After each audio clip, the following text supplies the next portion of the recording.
Hello, Assalamu alaikum, everyone. This is Sayyid Noor Hussain, and today we will be starting our international relations course. और international relations जो है इसको समझने के लिए बहुत ज़रूरी है कि हम लोग स्टेप बाय स्टेप चलें, बिल्कुल स्लोली चलें और उसको एक ग्राउंड अप अपनी कंसेप्चुअल अंडरस्टैंडिंग जो है वो बिल्ड करें, क्योंकि अगर आपकी फाउंडेशन स्ट्रांग होगी तो आप बहुत इजीली जो है ना वो कॉम्प्लिकेटेड कॉम्प्लेक्स किस्म के जो आइडियाज हैं इसमें वो ग्रास्प कर सकते हैं। अच्छा, अब देखें, इंटरनेशनल रिलेशंस जो है it's a very conceptual subject. आपने एक एक कॉन्सेप्ट को ब्रिक बाय ब्रिक अपने माइंड में जो है वो डेवलप करना है, और मैं भी कोशिश करूंगा कि आपने उसको ऐसे ही करना है। आज हम पढ़ेंगे इंट्रोडक्शन। अगर आईआर का सिलेबस देखें तो उसमें जो इंट्रोडक्शन पहला आईआर 1 का आता है, और उसमें जो डिफरेंट चीजें आ रही हैं वो मैं आपको पढ़ के बताता हूँ। पहले है the definition and scope of international relations, फिर है द नेशन स्टेट सिस्टम, और फिर है एवोल्यूशन ऑफ इंटरनेशनल सोसाइटी। अब ये तीन चीजें हैं, लेकिन मैं आपको कुछ इसमें एक्स्ट्रा चीजें भी पढ़ाऊंगा जिस तरह से इन आयर की बुक्स में आता है, ताकि आप जो हो ना ये इसमें इतनी कोहेरेंट इसमें सिलेबस में चीजें नहीं होती, लेकिन इन बुक्स में बड़ी कोहेरेंट होती हैं और बड़ी लॉजिकल होती हैं। तो ये सारी चीजें भी हम करेंगे, लेकिन इसके साथ कुछ और चीजें भी करेंगे। तो स्टार्ट करते हैं definition of international relations. Definition क्या चीज होती है? डेफिनेशन कोई ऐसी चीज होती है जो एक चीज को जितनी मर्जी कॉम्प्लिकेटेड हो उसको एक सेंटेंस में उसके एसेंस को कैद करने की कोशिश करती है। कि आप एक बहुत बड़ी वसी कोई चीज है और आप उसको बिल्कुल ही एक सेंटेंस में उसको कैद करने की कोशिश कर रहे हैं। जैसे ये देखें, ये एक सेंटेंस है, इसमें पूरे के पूरे इंटरनेशनल रिलेशंस को कैद करने की कोशिश की जा रही है। अब इसमें देखते हैं ये क्या डेफिनेशन है। As part of political science, IR is about international politics, the decisions of governments about foreign actors, especially other governments. अब ये डेफिनेशन कह रही है कि पॉलिटिकल साइंस के साथ लिंक्ड है इंटरनेशनल रिलेशंस, और इंटरनेशनल पॉलिटिक्स के बारे में है। इसमें गवर्नमेंट्स के डिसीजंस आ जाते हैं, और इसमें खास तौर पे जो फॉरेन एक्टर्स हैं उसके बारे में डिसीजन आते हैं। ठीक है, फेयर इनफ। कुछ चीजें इसमें हो रही हैं कवर, कुछ नहीं हो रही, पर ये एक डेफिनेशन है। ठीक है, अगली हम एक डेफिनेशन देखते हैं कि the way in which two और more nations interact with and regard each other, especially in the context of political, economic और कल्चरल रिलेशनशिप। देखिए, अगली डेफिनेशन कह रही है कि the way in which two और मोर नेशंस के दो से तीन नेशंस हैं जो आपस में इंटरैक्ट कर रही हैं, मुल्क हैं जो आपस में इंटरैक्ट कर रहे हैं। वो पॉलिटिकल भी हो सकते हैं रिलेशंस, वो इकोनॉमिक भी हो सकते हैं रिलेशंस, वो कल्चरल भी हो सकते हैं। देखिए, ये एक और तरह की एक डेफिनेशन आ गई। इसमें बात कर रहा है कि जी मुख्तलिफ मुल्क हैं वो आपस में पॉलिटिकली इंटरैक्ट करें, इकोनॉमिकली, कल्चरली। ठीक हो गया। फिर एक और डेफिनेशन आ जाती है कि international relations is concerned with relations across boundaries of nation states. अब ये एक और तरह की डेफिनेशन आ गई कि इंटरनेशनल रिलेशंस एक ऐसी चीज है जो कि बाउंड्रीज ऑफ नेशन स्टेट्स के क्रॉस जो है वो डील करती है। आई एम प्रिटी श्योर कि ये जितनी भी डेफिनेशंस हैं इससे आपको कुछ नहीं समझ आया होगा कि इंटरनेशनल रिलेशंस होता क्या है। और यही प्रॉब्लम होता है डेफिनेशंस का कि ठीक है, आपने याद ये जरूर कर लें, लेकिन डेफिनेशंस जिस तरह इतने शॉर्ट फ्रेज में एक पूरे सब्जेक्ट का एसेंस कैप्चर करने की कोशिश करती हैं, बट मोस्टली दे फेल। फिर भी definitions do serve a purpose, उसमें कुछ ना कुछ एसेंस जो है वो एक्सट्रैक्ट हो जाता है। तो एक तरीका तो ये होता है चीज को समझने का कि आप उसकी डेफिनेशन देखें, उसका एसेंस देखें, और दूसरी चीज ये है कि या आप उसको ब्रेक डाउन करके देख लें और डेफिनेशन पे ना जाएं। और यही तरीका हम अब अपनाएंगे। अब आपने डेफिनेशंस कुछ देख ली हैं, लेकिन मेरी नजर में इनमें से कोई भी डेफिनेशन काफी नहीं है इंटरनेशनल रिलेशंस को समझने के लिए। और इंटरनेशनल रिलेशंस जो है बेसिकली, अगर हम वर्ड का एनालिसिस करें तो हम देखते हैं इसमें इंटरनेशनल आ रहा है और रिलेशंस आ रहा है। अब उसमें एक वर्ड आ जाता है नेशनल, और फिर इंटर और रिलेशंस। मतलब इसके तीन हिस्से बन सकते हैं कि कुछ कोई चीज है जो नेशन है और उनके बीच में उनके आपस में कोई ताल्लुकात हैं। तो मोटा मोटा तो उसमें जो है ये फर्क होगा। अच्छा, देखिए, डेफिनेशंस हमने देखी, हमने इस वर्ड को ब्रेक डाउन करके देखा कि एक इंटरनेशनल रिलेशंस है, कोई ताल्लुकात हैं कोई मुल्कों के आपस में, कुछ इस किस्म की चीज है। एक डेफिनेशन कह रही है कि पॉलिटिकल है, कह रही है इकोनॉमिक है, कल्चरल है।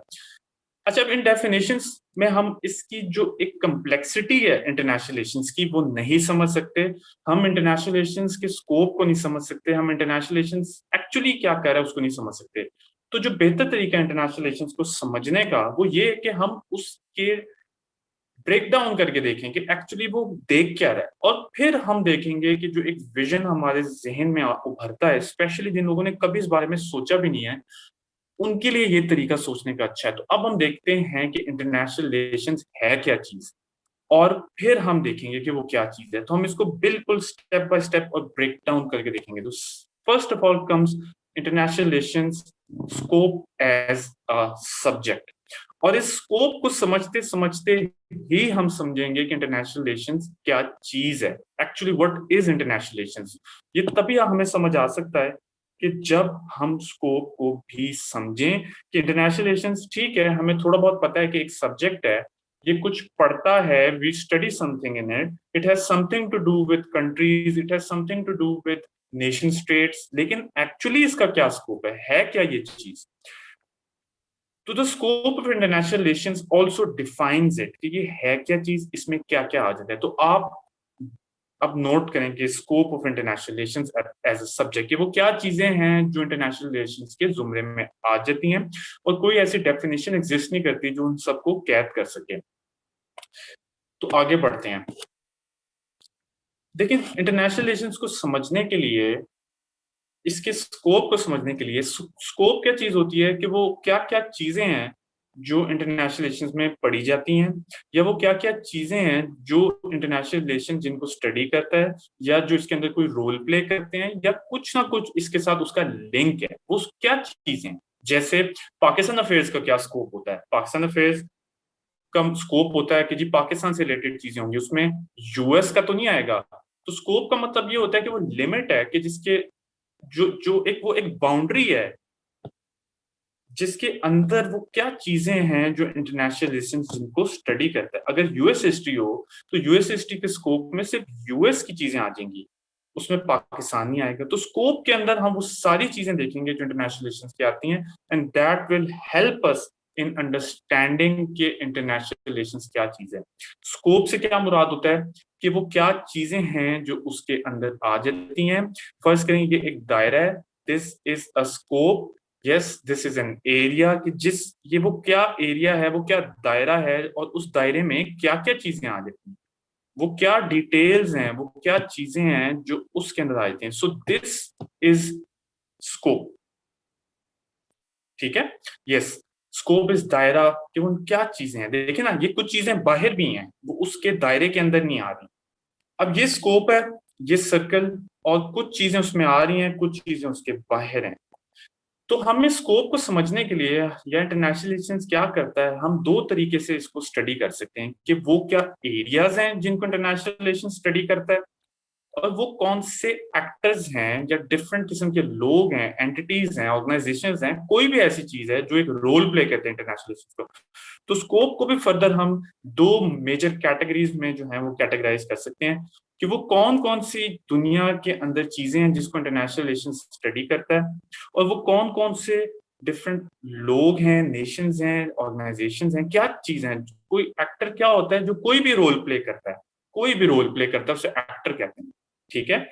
तो ये दो तरीकों से हम इंटरनेशनल रिलेशंस के स्कोप को देख सकते हैं। फर्स्ट द एरियाज, दूसरी चीज कि कौन से एक्टर्स उसमें रोल प्ले करते हैं। फर्स्ट हम देखेंगे कि इंटरनेशनल रिलेशंस कौन से एरियाज को स्टडी करता है। ये आपने बड़े ध्यान से सुनना है, बड़े ध्यान से समझना है। अगर ये आपको एब्जॉर्ब हो गए एरियाज, तो इंटरनेशनल रिलेशंस का जो पूरा एक कम्प्लेक्सिटी है, ठीक है, वो आपको समझ आ जाएगी। एक्टर्स को हम इसके बात करेंगे, पहले हम देखते हैं कि एरियाज क्या है। मतलब एरियाज क्या होता है, कोई भी चीज, जैसे इकोनॉमी का एरियाज क्या होते हैं जी, जीडीपी है, टैक्स है, ये इकोनॉमी के एरियाज हैं जो इकोनॉमी के अंदर आते हैं। तो आईआर के वो कौन से एरियाज हैं, जो चीज वो डेफिनेशंस लैक करी थी वो इसमें हम पढ़ेंगे, और आपने इनको समझना है, एब्जॉर्ब करना है, नोट करना है। और अगर इसको आप सही तरह एब्जॉर्ब कर लेंगे इन एरियाज को, तो आपको इंटरनेशनल रिलेशन को समझने में कोई दिक्कत नहीं होगी। सबसे पहले इंटरनेशनल रिलेशंस में हम स्टडी करते हैं वॉर, ठीक है। है वॉर। वॉर क्या होती है? जंग। तो यस, ये हमें कॉमन सेंसिकल है। सबसे पहले इंटरनेशनल रिलेशंस जंगें स्टडी करती है। जंगें क्या होती हैं? दो मुल्कों के दरमियान जंग हो गई है, उनकी फौजें आपस में लड़ी हैं। दोनों मुल्कों का कोई भी डिस्प्यूट हो सकता है, जैसे पाकिस्तान और इंडिया ने कितनी जंगें लड़ी हैं। 1965 में पाकिस्तान ने जंग लड़ी है, तो वो इंटरनेशनल रिलेशंस के जुमरे में आएगा। 1971 की जंग पाकिस्तान ने लड़ी है इंडिया से, तो वो इंटरनेशनल रिलेशंस के जुमरे में आएगा। फिर कोई छोटा मोटा कॉन्फ्लिक्ट है, जैसे अभी रिसेंटली इंडिया ने पाकिस्तान में बालाकोट में स्ट्राइक की 2019 में, वो भी इंटरनेशनल रिलेशंस के जुमरे में आएगा। वर्ल्ड वॉर वन है पूरे यूरोप के मुल्कों के बीच में, उसको भी इंटरनेशनल रिलेशन स्टडी करेगा। अगर 3000 साल पहले भी कोई जंग हुई थी आज से, मैसेडोनिया में अलेक्जेंडर द ग्रेट के टाइम पे, वो भी जंग इंटरनेशनल रिलेशंस को स्टडी करेगा। तो किसी किस्म की भी जो जंग है, उसको इंटरनेशनल रिलेशन स्टडी करता है कि वो क्यों जंग हुई, उसकी वजूहात क्या थी, दोनों मुल्कों के क्या इंटरेस्ट थे, किस चीज पे दोनों मुल्क आपस में लड़ रहे थे, क्यों उनको जंग करनी पड़ी। तो जंग जो है वो सबसे एक बड़ी चीज है। वॉर, बैटल्स, इस किस्म की चीजें जो इंटरनेशनल रिलेशन के जुमरे में आते हैं, ये आपने नहीं भूलना। किसी भी मुल्क की जंग हो, वो 20वीं सेंचुरी में हो या वो 2000 साल पहले हो, वो इंटरनेशनल रिलेशन स्टडी करता है। तो this is the first area that is studied by international relations. हम देखेंगे इसमें, हम जंगें स्टडी भी करेंगे इंटरनेशनल रिलेशंस में, हमारे कोर्स में भी हैं। World war one, world war two, उनकी वजूहात क्या हैं वो भी पढ़ी जाती हैं, और उनके इम्पैक्ट्स क्या है मुल्कों पे। दूसरी चीज जो क्लियरली लिंक्ड है पीस के साथ, वो वॉर के साथ, वो है पीस। जाहिर है जब जंग होगी तो उसके साथ कोई पीस भी जुड़ी हुई होगी। जब जंग होती है तो उसके बाद किसी ना किसी किस्म की वो दो मुल्क सुलह भी करते हैं। जाहिर है देखें, कोई दो मुल्क हमेशा लड़ते तो नहीं रह सकते, किसी ना किसी किस्म की सुलह होती ही होती है। पाकिस्तान और इंडिया की जंग हुई 1971 की, पाकिस्तान ने उनके साथ 1972 में शिमला एग्रीमेंट साइन किया, वो एक पीस की तरफ एक स्टेप था। फिर तालिबान के साथ यूएस ने जंग की 20 साल, लेकिन अब ये देखिए दोहा कॉन्फ्रेंस है जो आजकल जो पहले हो रही थी अफगान पीस प्रोसेस में, ये इंटरनेशनल रिलेशन स्टडी करता है। तो जंग के साथ पीस का भी एक गहरा ताल्लुक है, because peace is the other side of war. वो वॉर के बाद भी हो सकता है सुलह हो रही हो, या जब पीस नॉर्मल हालात में भी होता है, तो वो भी इंटरनेशनल रिलेशंस के जुमरे में आता है। इंटरनेशनल रिलेशंस क्यों स्टडी करता है पीस? कि क्या वो वजूहात हैं जिनकी वजह से पीस मेंटेन की जा सकती है, क्या वजूहात हैं कि जी जंग होती है उसको अवॉइड कैसे किया जा सकता है, जंगों को अवॉइड करने की क्या वजूहात है, लॉन्ग टर्म पीस कैसे मेंटेन की जा सकती है, और जो मुल्क पीस को डिस्टर्ब करते हैं उनके साथ क्या करना चाहिए। एक चीज। दूसरी चीज होता है कि हर जंग के बाद कोई ना कोई मुआहदा होता है उसको खत्म करने के लिए, उसमें दोनों मुल्क जो लड़े होते हैं वो कोई ना कोई चीजें जो है वो तय कर लेते हैं, और वो पीस ट्रीटी होती है या पीस कॉन्फ्रेंस होती है, जैसे ये हो रही है दोहा में तालिबान वगैरह की, उसमें वो डिफरेंट किस्म की चीजें डिसाइड। तो ये भी इंटरनेशनल रिलेशंस के स्कोप में आता है, और ये एरिया भी इंटरनेशनल रिलेशंस स्टडी करता है। इसके बाद इंटरनेशनल रिलेशन स्टडी करता है nationalism.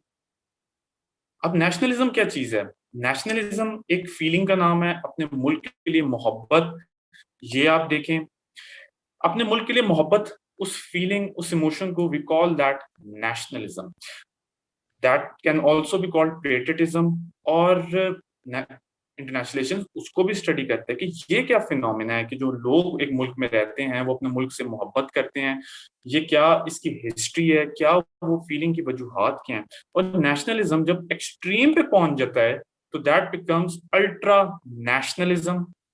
Ultra nationalism, ultra nationalism क्या चीज है? जो बहुत आप जुनूनी हद तक अपने मुल्क से प्यार करें, लेकिन एट द सेम टाइम आप किसी और से नफरत भी करें।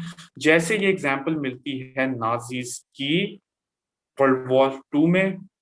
ठीक है, that is the extreme of nationalism. और इस वक्त इंडिया में आप देखें, मोदी जो है, they are the extreme example of nationalism. तो इंटरनेशनल रिलेशंस के स्कोप में नेशनलिज्म के, तो इंटरनेशनल रिलेशन इस फिनोमिना को भी स्टडी करता है कि ये क्यों होता है नेशनलिज्म, और इसकी वजूहात क्या है, और इसकी हिस्ट्री क्या है कि लोग इस तरह से अपने मुल्क को मुल्क परस्ती करते हैं। और जब taken to the extreme condition, ये कौम परस्ती एक डिस्ट्रक्टिव हद तक भी पहुंच जाती है, जैसे कि हम देखेंगे वर्ल्ड वॉर टू में, या जैसे कि मोदी गवर्नमेंट या बीजेपी गवर्नमेंट इस वक्त एग्जिस्ट कर रही है। तो ये कौन एरिया इंटरनेशनलिज्म जो स्टडी करता है। अच्छा, अगली चीज जो इंटरनेशनलिज्म स्टडी करता है दैट इज इंपीरियलिज्म। इंपीरियलिज्म क्या चीज होती है, ये देखें। हम बचपन से सुनते आए हैं कि ब्रिटिशर्स ने इंडिया पे कब्जा किया हुआ था, यहाँ पे दे वर मास्टर्स। अब ये देखें, एक पिक्चर है कि एक ब्रिटिश ऑफिसर इस कैरेज पे बैठे हुए हैं and this Indian is pulling it. तो ये एक फिनोमिना है which is known as imperialism. Imperialism क्या चीज है कि जब ये वेस्टर्न कंट्रीज ने दूसरे कमजोर मुल्कों को बाय फोर्स सब्जुकेट किया, जैसे कि इंडिया को ब्रिटिश ने किया, इस तरह कई और मुल्कों को वेस्टर्न कंट्रीज ने सब्जुकेट किया। Then they exploited those countries, जैसे कि अफ्रीका में हुआ, जैसे कि बेतहाशा और मुल्कों में हुआ, साउथ ईस्ट एशिया में हुआ। फ्रांस ने साउथ ईस्ट एशिया में किया, इंग्लैंड ने, आप देखें, ब्रिटिश ने पाकिस्तान इंडिया को किया, फिर ब्रिटिश ने यूएस जब बनाए तो उससे पहले अमेरिकन कॉन्टिनेंट में भी किया है। तो ये इंपीरियलिज्म है। इंपीरियलिज्म क्या है कि एक मुल्क जब अपनी बाउंड्री से जाके निकल के दूसरे मुल्क को जाके कब्जा कर ले, वहां के लोगों को इंस्लेव कर ले, और वो जो है फिर उनको एक्सट्रैक्ट करे, उनको एक्सप्लॉइट करे। आप ये देखें, ये जिस तरह से ये एक्सप्लॉइटेशन है कि ये एक बंदा इस तरह से बैठा हुआ है और दूसरा बंदा उसके लिए पुल कर रहा है, तो ये कितनी डिमीनिंग किस्म की चीज है। ब्रिटिशर्स ने ये इंपीरियलिज्म जो है, they were the masters of it, उन्होंने आधी दुनिया पे कब्जा किया हुआ था। तो इंटरनेशनल रिलेशंस के ये भी स्कोप में आता है कि इंपीरियलिज्म क्या चीज है, इंपीरियलिज्म क्यों करते हैं मुल्क, इसके कॉजेज क्या हैं, इसके इम्पैक्ट्स क्या हैं, क्यों मुल्क इस तरह की एक्टिविटीज में एंगेज करते हैं, और उसको समझने की भी इंटरनेशनल रिलेशंस करता है कोशिश। जैसे कोलोनियलिज्म इसके ही एम्बिट में आ जाता है, क्यों मुल्कों ने कॉलोनीज बनाई, क्यों मुल्कों ने उनको एक्सप्लॉइट किया, और फिर उसके आफ्टर इफेक्ट्स क्या हैं। ये एक और चीज इंटरनेशनल रिलेशंस स्टडी करता है and it is an area of IR. फिर जो है वो एक और चीज जो स्टडी करते हैं international relations, that is wealth and poverty of Nations. हम अक्सर देख रहे होते हैं यूएन जो है वो पीस कीपिंग फोर्सेस हैं, या यूनेस्को है वो बच्चों के लिए काम कर रहा है, डेवलपमेंट फंड्स दिए जा रहे हैं। अब आप देखें, ये जो एक फिनोमिना है कि मुल्कों में जो गुर्बत है, या भी एक अफ्रीका की तस्वीर है, मुल्कों में जो गुर्बत है और जो मुल्कों में इकोनॉमिक डेवलपमेंट है, जैसे ये यूएस की तस्वीर है, इसको कॉन्ट्रास्ट करें इससे, ये दोनों चीजें इंटरनेशनल रिलेशंस के जुमरे में आती हैं। क्यों ये मुल्क गरीब है, क्यों ये मुल्क अमीर है, इसको भी इंटरनेशनल रिलेशंस स्टडी करता है, और उसकी वजूहात को स्टडी करता है कि क्यों पॉवर्टी होती है एक मुल्क में। ऑल्दो वो एक इंटर इंटर मुल्क की बाउंड्री के अंदर का फिनोमेना है, लेकिन स्टिल आप देखेंगे कि इंटरनेशनल रिलेशन इसको भी स्टडी करता है। इसलिए आप देख रहे हैं कि इंटरनेशनल रिलेशन की कोई भी डेफिनेशन जो है वो इस सब्जेक्ट को डिफाइन नहीं कर सकती। इसका स्कोप इतना सिंपल नहीं है कि बस ये एक नेशन का दूसरे नेशन के साथ, इट्स नॉट दैट सिंपल। एक कंट्री का दूसरे कंट्री के साथ relation, that is international relation नहीं, it's not that simple. It has very diverse dimensions, और वो ये सारी चीजें जो है वो स्टडी करता है। ये देखें कि मुल्कों में गुर्बत क्यों है, इसकी वजूहात क्या है, मुल्क अमीर क्यों है, इसकी क्या वजूहात हैं, और फिर इकोनॉमिक डेवलपमेंट कैसे की जा सकती है। इकोनॉमिक डेवलपमेंट क्या चीज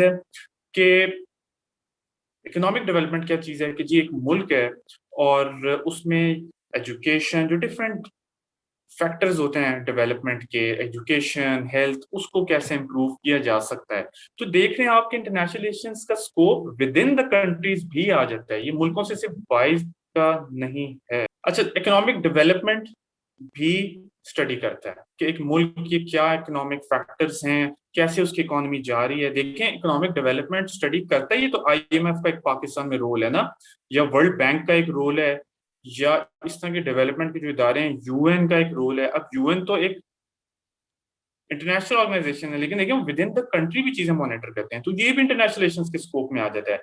तो आपने इस तरह से नहीं सोचना कि इंटरनेशनल रिलेशंस का बस मुल्कों के दरमियान कोई चीज है, या सिर्फ जंग से रिलेटेड कोई चीज है, नहीं। इकोनॉमिक डेवलपमेंट भी इंटरनेशनल रिलेशंस के स्कोप में आता है। तो ये भी आपने एक चीज समझनी है। अब ये वो सारी चीजें जो एक इंटरनेशनल रिलेशंस के सब्जेक्ट में आ जाती हैं। नेक्स्ट क्या चीज है जो इंटरनेशनल रिलेशंस के सब्जेक्ट में पढ़ी जाती है, समझा जाता है, and that is environment and global warming. Simple, ये भी समझा जाता है, ये भी पढ़ा जाता है, इस पे डील्स भी होती हैं। हमने देखा कि दुनिया में कॉन्फ्रेंसेस होती हैं एनवायरमेंट को प्रोटेक्ट करने के लिए। हमें पेरिस क्लाइमेट एग्रीमेंट हमने देखा, वो भी तो इंटरनेशनल कोई ऑर्गेनाइजेशन कंडक्ट करी है। तो हम देख रहे हैं कि ग्लोबल वार्मिंग, दूसरे इंटरनेशनल रिलेशन, इंटरनेशनल जो इश्यूज हैं एनवायरमेंट के, वो भी इंटरनेशनल रिलेशन स्टडी करता है। तो ग्लोबल वार्मिंग, एनवायरमेंट के इश्यूज ग्लोबल लेवल के, वो भी इंटरनेशनल रिलेशन स्टडी करता है। So it's not just about political issues कि जी मुल्कों के जंग, मुल्कों की पीस या इकोनॉमिक डेवलपमेंट, एनवायरमेंट भी इसमें आ जाता है। पेरिस क्लाइमेट एग्रीमेंट है, क्योटो प्रोटोकॉल है, मॉन्ट्रियल प्रोटोकॉल है, ये सारी चीजें एनवायरमेंट की ऊपर ही हुई भी हैं। अच्छा, wealth and poverty of Nations क्या चीज है? देखिए, इंटरनेशनल रिलेशन ये भी स्टडी करता है कि कोई मुल्क अमीर क्यों है और कोई मुल्क गरीब क्यों है। एक मुल्क जैसे कि यूएस है, ये क्यों इतना अमीर हो गया, इस फिनोमिना को भी स्टडी किया जाता है। While at the same time एक अफ्रीकन मुल्क है जैसे ये यमन है, ये क्यों गरीब है। तो wealth and poverty of Nations को भी स्टडी करता है इंटरनेशनल रिलेशंस। क्योंकि देखें, कोई मुल्क जो अमीर होता है या कोई मुल्क जो गरीब होता है, उसकी सारी वजूहात इंटरनल नहीं होती, उसकी बहुत सारी वजूहात एक्सटर्नल भी होती हैं। इंटरनेशनल ट्रेड है, उसकी और 10 वजूहात हैं। ठीक है, जैसे ये अफ्रीकन मुल्क जो हैं, इनकी बहुत बड़ी वजह गरीब होने की कॉलोनीज हैं, जो है वो एनवायरमेंट को भी देखता है। तो ये भी इसके स्कोप में आ गया। तो सिर्फ जंगें, पीस और वो सब नहीं है, इसलिए आपने उसको उतना नहीं परसीव करना, ये सब कुछ भी इसमें आता है। और ये बड़ा इंपॉर्टेंट एरिया है अब एक मॉडर्न इंटरनेशनल स्टडी का।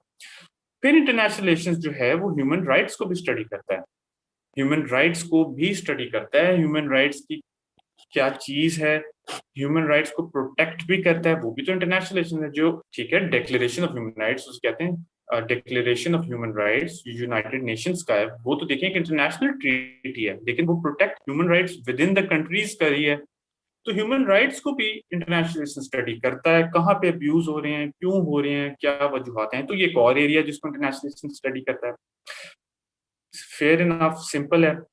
फिर आप देखें कि इंटरनेशनल ट्रेड एक बहुत इंपॉर्टेंट एरिया इंटरनेशनल रिलेशंस का, जिसको वो स्टडी करता है। इंटरनेशनल ट्रेड में हर चीज आ जाती है, मुल्कों की आपस में ट्रेड, कौन सी चीजें एक्सपोर्ट हो रही हैं, कौन सी चीजें इंपोर्ट हो रही हैं, कौन से मुल्क किस मुल्क पे कितने टैक्सेस लगा दिए हैं, क्यों लगा दिए हैं, क्या चक्कर है, कहाँ से ऑयल कहाँ जा रहा है, किस मुल्क को कौन ऑयल सप्लाई कर रहा है, किस मुल्क की इकोनॉमी जो है वो किस पे ऑयल पे डिपेंडेंट है, कौन से शिपिंग रूट्स हैं, कौन सी चीज आजकल पॉपुलर है, कौन सा मुल्क है जो पूरी दुनिया के साथ जो है वो स्टडी कर रहा है। तो ये आपने जहन में जरूर रखना है, ये बहुत इंपॉर्टेंट एक एरिया है जो इंटरनेशनल स्टडी करता है, इंटरनेशनल ट्रेड।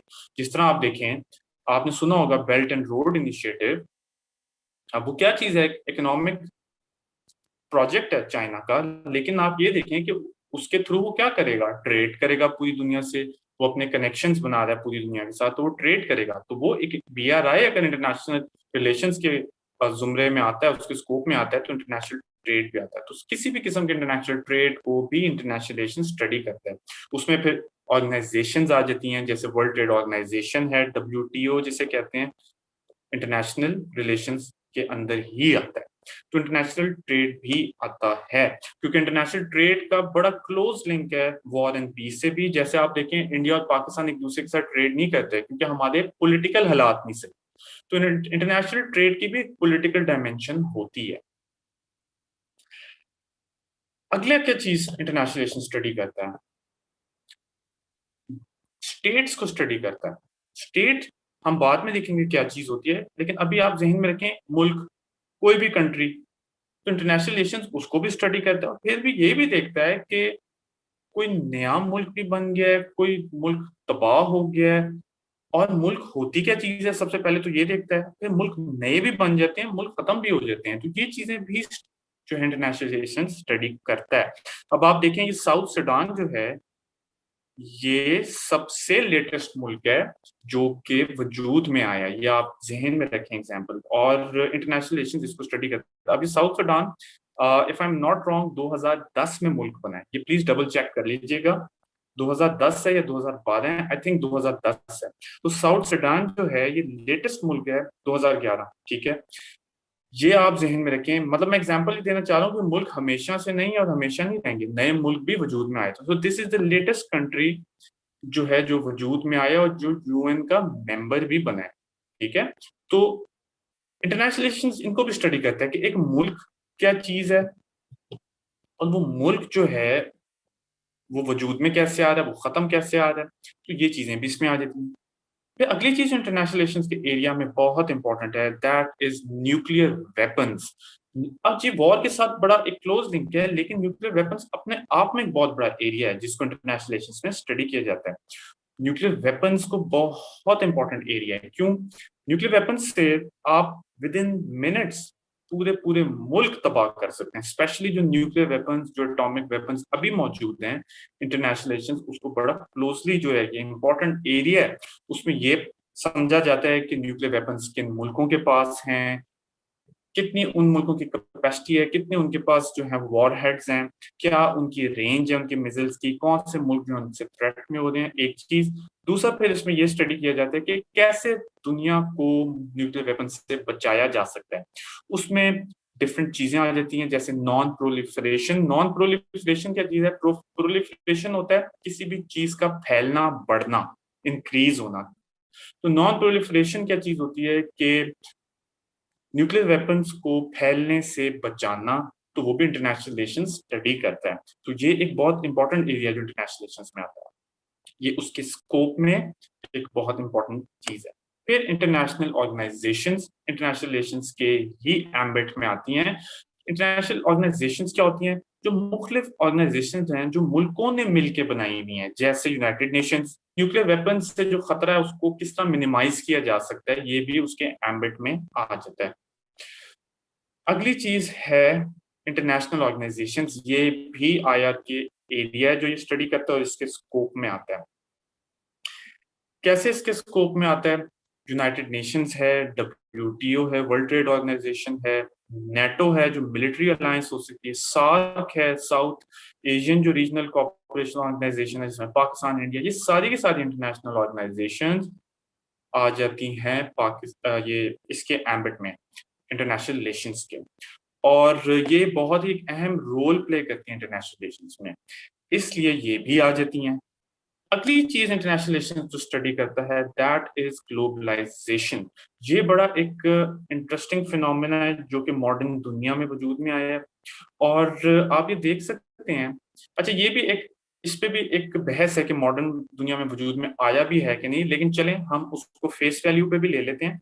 तो ग्लोबलाइजेशन क्या चीज है कि पूरी दुनिया का आपस में कनेक्शन जो 20th सेंचुरी में बढ़ गया है। फर्स्ट करें ये दुनिया है और पूरी दुनिया का आपस में कनेक्शन बढ़ गया कि आप यहाँ से बैठे अली एक्सप्रेस आपने देखा होगा, चाइना से कोई भी चीज मंगा सकते हैं। मतलब दिस इज सो स्ट्रेंज कि मैं ऑनलाइन ऑर्डर करूंगा और वो चीज मेरे घर पे होगी, ठीक है। और ग्लोबलाइजेशन है। फिर सबसे बड़ी एग्जांपल ग्लोबलाइजेशन की ये देखें, ये केएफसी है, अगर आप इस तस्वीर को गौर से देखें, और ये चाइना में खुला हुआ है।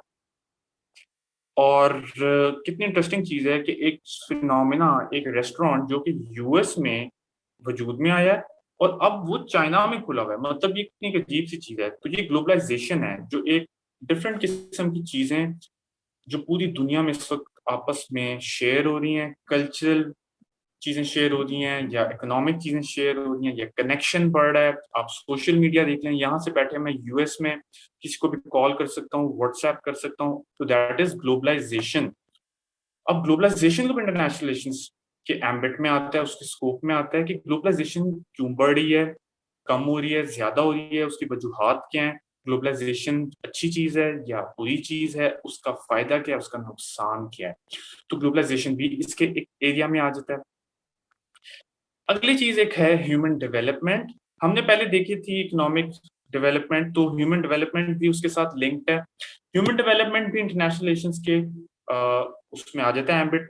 ह्यूमन डेवलपमेंट का कॉन्सेप्ट जो है इसके अंदर वेरियस फैक्टर्स आ जाते हैं कि वो क्या चीजें हैं जो इंसान के नॉर्मल डेवलप होने के लिए और पॉजिटिवली डेवलप होने के लिए, इफेक्टिवली डेवलप करने के लिए ज़रूरी हैं। जैसे कि इसमें लिटरेसी आ जाता है कि एक इंसान को लिटरेसी दी जाए, फिर इसमें हेल्थ आ जाता है, फिर एक इंसान जो है अ, उसको हेल्थ उसकी क्या कंडीशन है, सैनिटरी क्या कंडीशंस हैं, फिर उसमें ये आ जाता है कि वो कितने पैसे कमा रहा है। तो ह्यूमन डेवलपमेंट इंडेक्स भी एक चीज़ होती है जो इन चीज़ों को मेजर करता है, जो कि यूएन के एम्बिट में ही आता है। तो ह्यूमन डेवलपमेंट को भी ये स्टडी करता है और इन डिफरेंट स्टैटिस्टिक्स के थ्रू, इन डिफरेंट चीज़ों के थ्रू लोगों की जो डेवलपमेंट है उसको वो मेजर करता है, तो ये भी उसमें आ जाता है। आपने देखा होगा यूएन जो है ये इन चीज़ों को देखता है जनरली, और अक्सर इसकी रिपोर्ट्स भी आ रही होती हैं, ह्यूमन डेवलपमेंट रिपोर्ट और ये वो, उसमें वो क्या कर रहा है कि डिफरेंट मुल्कों की जो इंटरनल कंडीशंस हैं,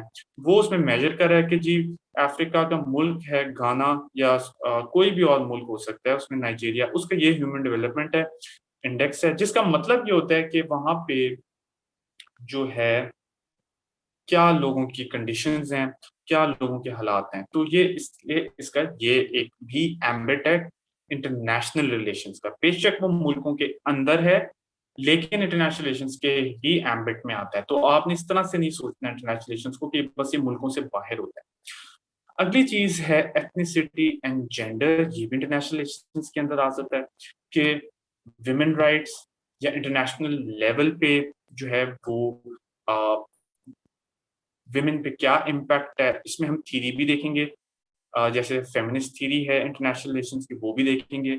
और वो भी चीज़ समझी जाती है कि इंटरनेशनल लेवल पे विमेन का क्या रोल है या इंटरनेशनल चीज़ों का क्या इम्पैक्ट आता है उन पे। जैसे एक आइडिया है कि जो जंगें होती हैं, जंगों में सबसे ज़्यादा जो है वो इफ़ेक्ट विमेन पे आता है, बिकॉज़ जब जंगें होती हैं, there is a lot of sexual violence as well, सबसे ज़्यादा सफ़र जो है वो औरतें करती हैं। तो इसमें एक ये पर्सपेक्टिव भी आ जाता है, gendered perspective of international relations. और दूसरी चीज़ एथनिसिटी भी इसमें आ जाती है। एथनिसिटी क्या है कि डिफरेंट जो है वो रेसेस हैं, उनका आपस में क्या इंटरैक्शन है। तो this also comes under the area that is studied by international relations.